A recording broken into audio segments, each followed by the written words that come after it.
Merci. Est-ce qu'on peut réellement échapper à la dépénalisation de l'homosexualité? Merci beaucoup. Ça dépend juste de la volonté des Camerounais et de ceux qui dirigent le Cameroun. Personne ne peut imposer au Cameroun une évolution. Si le Cameroun veut dépénaliser l'homosexualité, il dépénalise. S'il ne veut pas, il ne dépénalise pas.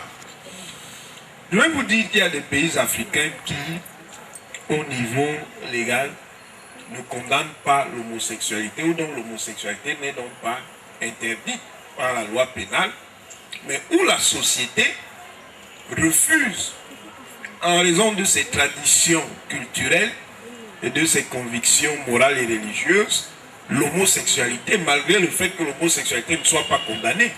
Il y a un pays comme la Côte d'Ivoire, l'homosexualité n'est pas interdite. Pourtant, socialement, si vous faites un baromètre, ce n'est pas quelque chose qui est considéré comme très populaire. Je vais même vous prendre un autre pays qui est même très avancé, puisque là-bas, il y a même le mariage homosexuel. Ce qui reste maintenant, c'est l'homoparentalité, c'est-à-dire le fait que les homosexuels puissent avoir des enfants. C'est l'Afrique du Sud. Pourtant, c'est aussi un pays où vous avez beaucoup de violence contre les homosexuels. Parce que le gros de la société qui concerne des morales communautaires de type africain est contre l'homosexualité, malgré le fait que ce soit autorisé au point non seulement il y a reconnaissance de la pratique, mais il y a institution du mariage homosexuel.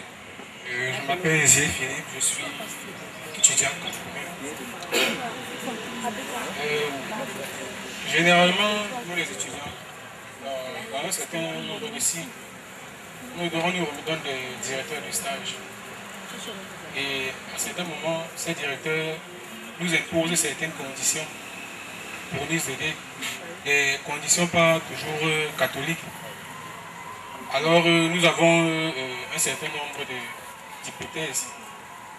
La première, c'est soit nous reprenons le cycle pour espérer avoir un autre directeur, soit on s'arrête à ces niveaux-là, on dit bon, comme tu as posé tes conditions, moi je ne les accepte pas, j'arrête.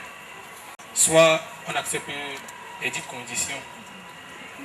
Alors moi, ma question, je l'adresse au docteur Nangini, en tant qu'aîné, et je dirais mes parents, quel conseil donnerez-vous à la jeunesse ici présente face à une telle situation?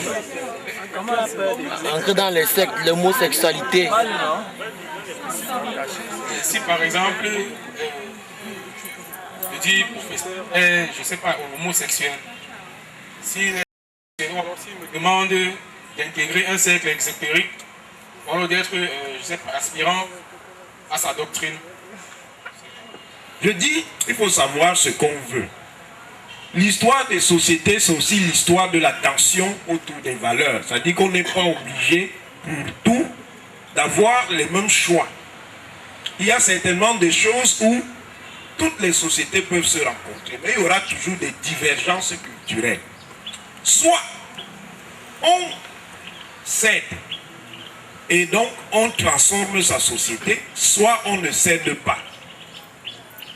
Si nous commençons à céder sur le principe de l'orientation sexuelle, nous allons aussi céder sur le principe du mariage homosexuel. Mais chez nous, comme nous sommes encore et nous sommes toujours et nous serons toujours, parce que nous avons toujours été des sociétés communautaires, ça signera notre fin. Ce débat serait même plus dangereux si on l'amène ici en Afrique. Parce que les sociétés africaines, nous avons tendance à considérer ça comme quelque chose de négatif. Ce n'est pas nécessairement négatif. Ce sont des sociétés communautaires et communautaristes. Ça veut dire quoi? Ça veut dire que quand on voit, vous n'êtes jamais seul. Si je marche en route, on va dire voilà Ona Nguini. En réalité, on aurait dû m'appeler Nguini Ona. Mais les Blancs ont inversé mon nom pour que je sois Ona Nguini. Donc, voilà Nguini Ona, c'est-à-dire Nguini, le fils de Ona. Et Ona lui-même est le fils de Nguini, qui lui est le fils de Foura, qui est le fils d'Etundi, ainsi de suite. Donc, on vous lie à vos ascendants. On dit voilà Nguini. le fils de Ngoba sert, ainsi de suite. Si vous nous amenez votre histoire, où Jean et Jeannot, où Jean et Jacob sont les pères d'un enfant, on vous dit voilà le fils de Jeannot, sa mère c'est qui? Non, il n'a pas de mère. Hein? On dit bon voilà, les deux mères de la petite Thérèse. Hein? L'une des mères s'appelle Marie, l'autre s'appelle Solange. Mais son père est où? Vous pensez sérieusement que cette histoire-là peut tenir ici, là? Ça ne peut pas tenir. Et je vous garantis que si vous amenez ces deux modèles, surtout le mariage homosexuel, ce qui n'était pas possible dans notre société va devenir possible. Il y aura une révolution sociale pour expulser ce modèle. Ça veut dire qu'une grande partie de la population vont dire nos élites sont entrées dans la faillite totale. Elles nous ont amené l'innommable. Il faut les dégager. Ce que vous croyez impossible va intervenir à ce moment. C'est là le point. Tentez, vous allez voir. Tentez, ça dit, vous légalisez l'homosexualité comme orientation sexuelle. 2, vous amenez le mariage homosexuel ici au Cameroun. Vous allez voir, je vous dis, vous verrez ce que ça va donner comme résultat. Il y aura une contre-révolution pour éliminer tous les groupes qui auront promu ce modèle. Ça, je suis parfaitement sûr de ce que je vous dis sur ce point. La deuxième question, c'était sur les conditions. Si un enseignant, quel qu'il soit, et quelle que soit sa dignité, comme nous aimons les titres, grand professeur de tous les grands professeurs d'après les grands professeurs, vous propose quelque chose d'indécent, dites niet. Dites non. Dénoncez-le. Le système est bloqué. Bon, si le système est bloqué, bon. Restez alors là-dedans et cédez. Dénoncez. Il faut savoir dire non. Individuellement et collectivement. Même si c'est moi qui viens vous proposer entrer dans tel ordre et que vous ne voulez pas, vous dites non. L'université n'impose en aucune manière que ceux qui forment imposent à ceux qui sont formés une voie ou une autre.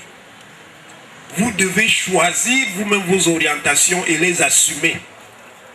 Si vous n'êtes pas homosexuel, on n'a pas à vous transformer en homosexuel. Et si vous êtes homosexuel, vivez votre condition d'homosexuel dans une société qui refuse de reconnaître l'homosexualité comme une pratique licite.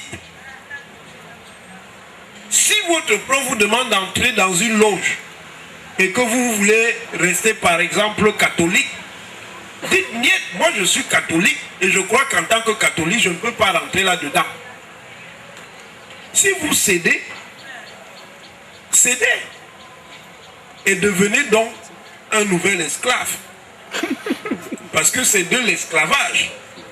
C'est une relation d'aliénation et d'esclavage qu'on vous impose. Et effectivement, ce problème-là peut se poser. Mais c'est vous-même qui entretenez ça. Parce que si vous êtes un certain nombre, faites du bruit. Et vous allez voir. Mais quand chacun s'isole, en ayant ce problème, n'en parle pas aux autres. Chacun gère son problème de son côté. Alors que si vous êtes un certain nombre et que vous arrivez à avoir un faisceau suffisant de présomption, ça peut faire quelque chose. Il y aurait peut-être les blocages, mais ça peut faire quelque chose. Imaginez-vous le scandale que ça entraînera, même comme au Cameroun, tout est possible, si de nombreux jeunes viennent dire « Ah, voilà, tel professeur a fait ceci », mais évidemment en ayant des éléments de preuve pour nous dire « Bon, si on ne baisse pas la culotte, on ne va pas continuer en doctorat et tout ». On verra, bon, si le système ne réagit pas, vous-même, vous serez à quel niveau de décrépitude morale il se trouve. Encore que, là, de mon point de vue, c'est fait. Le Cameroun est absolument pourri. Le système est bloqué. sur la pratique de l'homosexualité. Est-ce que c'est soit pour le plaisir, soit pour le pouvoir? Le gros de la pratique homosexuelle au Cameroun, c'est une homosexualité de type économique.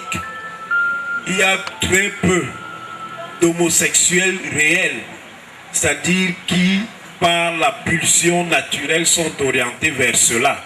Sauf que on devient aussi forgeron en forgeant. Au départ, ça peut ne pas être bon, mais après avoir tellement fait, on commence à trouver que c'est bon. Donc on peut commencer par les raisons économiques, après on trouve, mais vraiment l'affaire là, c'est même mieux que l'autre là. Donc c'est aussi par la pratique, et c'est aussi par l'acceptation des schémas qu'on vous inculque. Voilà pourquoi dans la révolution libidinale que vous voyez là, elle utilise beaucoup les médias. Et utilise des formes dont vous ne vous imaginez pas la pertinence. Vos pantalons taille basse que vous portez là, c'est pas gratuit. Vous savez pourquoi on a inventé les tailles basses? Les tailles basses ont été inventées pour que les homosexuels se reconnaissent. C'était un langage codé. Comme il n'était pas toujours facile de trouver des partenaires, il fallait des codes pour qu'on puisse se reconnaître. Que quand quelqu'un porte le pantalon qui laisse voir l'arrêt des fesses, c'est qui peut être des nôtres. De la même manière, je vois aujourd'hui beaucoup de jeunes filles porter les bagues aux orteils. Il faut qu'elles sachent quelle est la signification de l'affaire. C'était aussi des signaux d'identification pour les lesbiennes. Donc ne soyez pas étonnés si par Nyanga vous portez ça comme ça, là, vos bijoux là après, on vous agresse pour vous faire des propositions. C'est que vous avez utilisé un code que vous ne maîtrisez pas. Et sachez, évidemment, qu'il y a toute une idéologie homosexiste qui est très élaborée et qui est très présente dans tous les lieux culturels. Mannequins, modélistes, stylistes, ils sont très présents dans ce type de milieu pour élaborer les modes. Et c'est aussi l'occasion de diffuser leurs orientations. C'est une guerre idéologique. Et aujourd'hui même, c'est une guerre civilisationnelle. Parce qu'à un moment donné, cette vague qui consiste à imposer, parce que c'est de l'imposition, la logique du mariage à tous. Moi, j'y croirais, au-delà de ma répulsion pour ces orientations, quand le même Occident va accepter de dépénaliser la polygamie. Quand on parle souvent ici, on dit, bon, par exemple, au Cameroun, les homosexuels sont opprimés. Mais aux États-Unis, les Mormons, qui de par leur religion sont polygames, ils sont opprimés. Il y a des Mormons qui sont en prison parce qu'on estime qu'ils ont pratiqué la polygamie. Or, la polygamie est un principe de leur code moral. Donc, si moi je suis Mormon aux États-Unis, pourquoi on ne peut pas laisser que j'ai mes 5 femmes? Si c'était donc vraiment la liberté, qu'on laisse aussi le Mormon avoir ses 5 femmes. Qu'on laisse Mamadou à Paris avec ses 4 femmes venues de Bamako ou de Ségou. Pourquoi empêcher Mamadou d'avoir ses 4 femmes? Soit disant que non, ici en France, on ne connaît pas la polygamie. La mondialisation ne peut pas fonctionner dans un seul sens. Si elle fonctionne dans un seul sens, c'est de la dictature culturelle. L'Occident ne peut pas passer son temps à croire que c'est lui qui a le monopole du bien. Et lors même que c'est évident qu'il n'a pas le monopole de ce bien, on ne doit pas accepter. Il faut savoir dire non. Je vous dis, laissez-les aller dans cette direction. Cela dit, ce n'est pas parce que je vous dis ça que je vous dis tuer les homosexuels. Non. Vous êtes des chrétiens. Le christianisme est amour. Le christianisme n'est pas haine. Essayez de les ramener sur le droit chemin.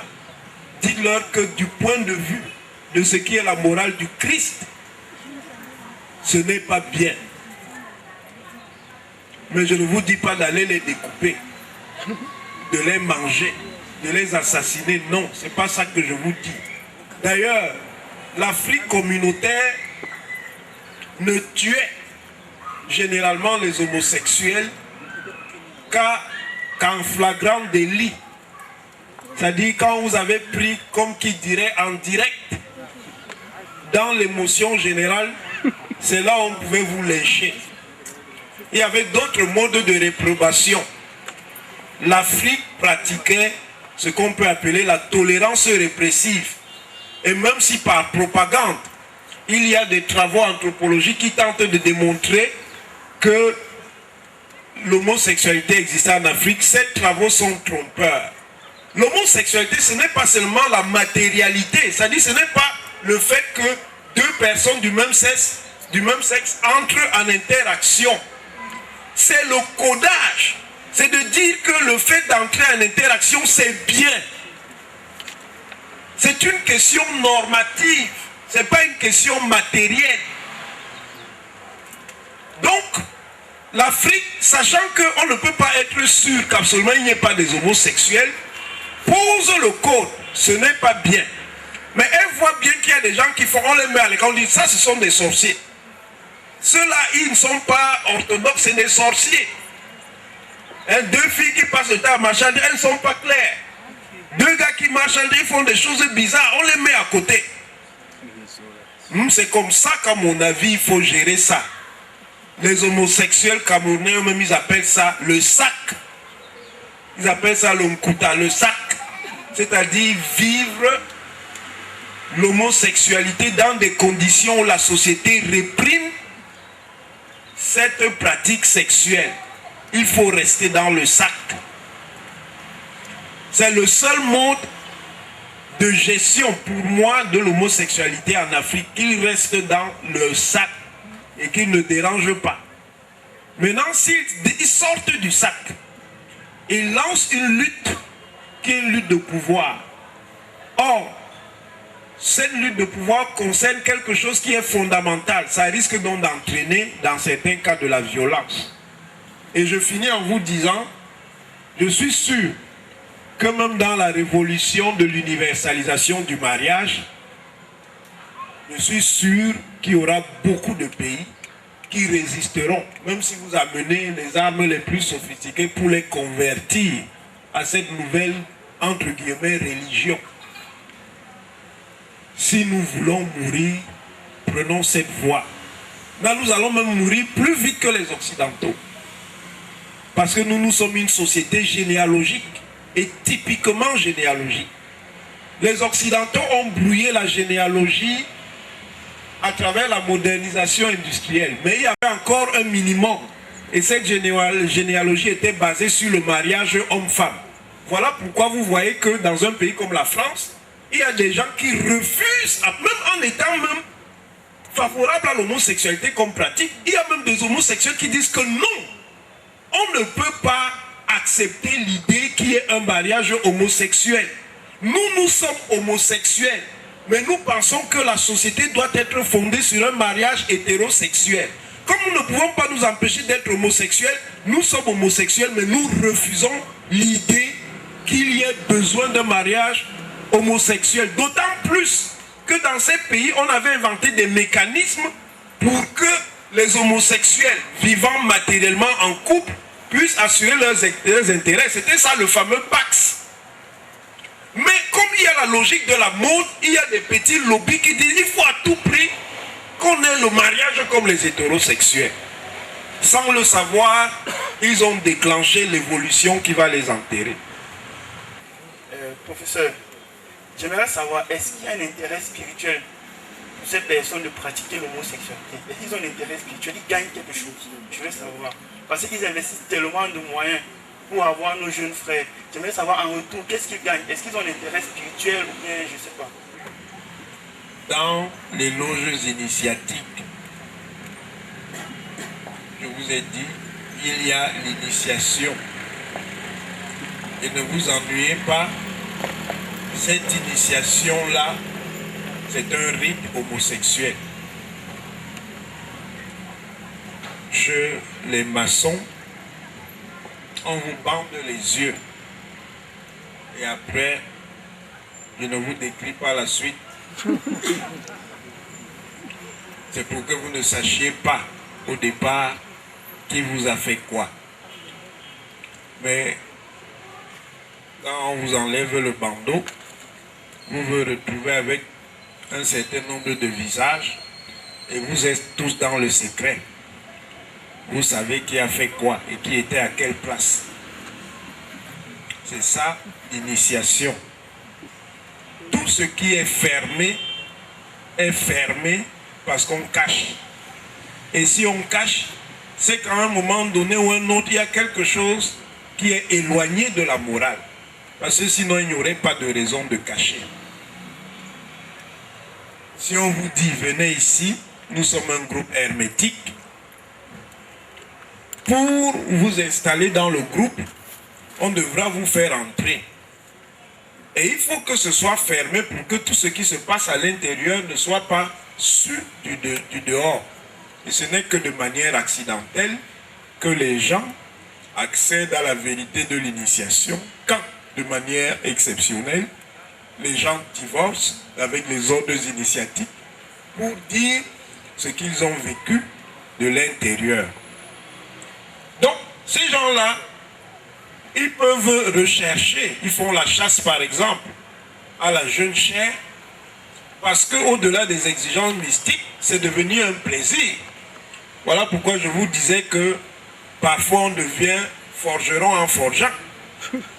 Au départ, on peut ne pas apprécier, mais à force on dit, mais finalement même l'affaire là c'est bien, et on y reste.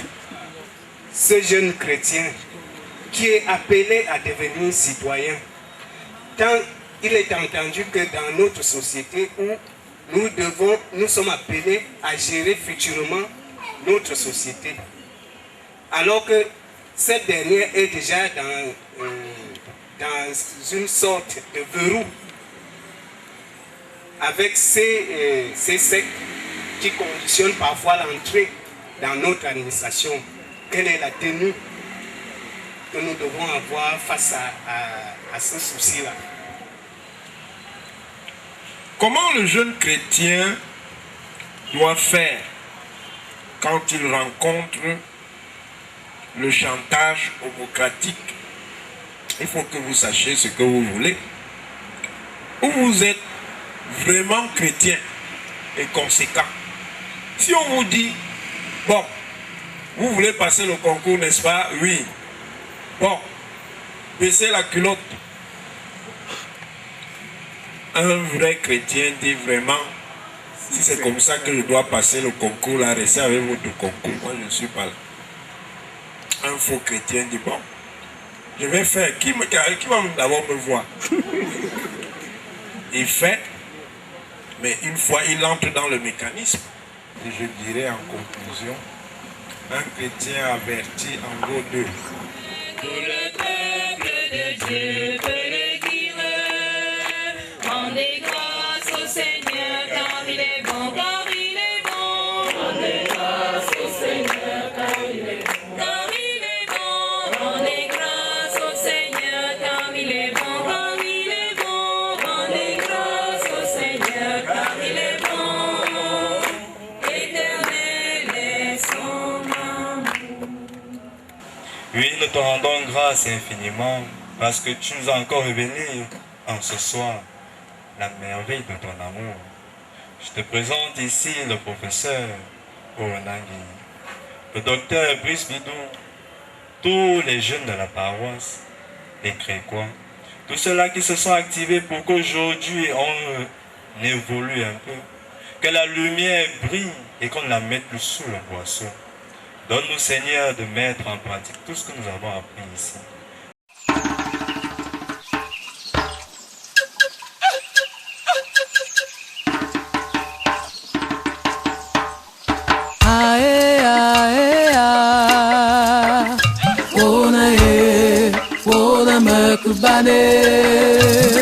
Mele mele ya, wona makbane, bankumume, wona makbane, chepkumume, wona makbane, bankumume, wona makbane. makbane chonku tata bela kie wona makba. Il a effacé l'acte dont les ordonnances me condamnaient. Les échecs, les malédictions, toute la malchance qui pesait sur moi, lui mon Dieu l'a fait. Kubala, m'encore que moumé, repoindia le même paquet, nous oyouae, tien du biom bucheme, tata butoxene. Kubala, même pas soa soa, repoindia le même pas mazie, nous oyouae, l'ok bebane, tata butoxene.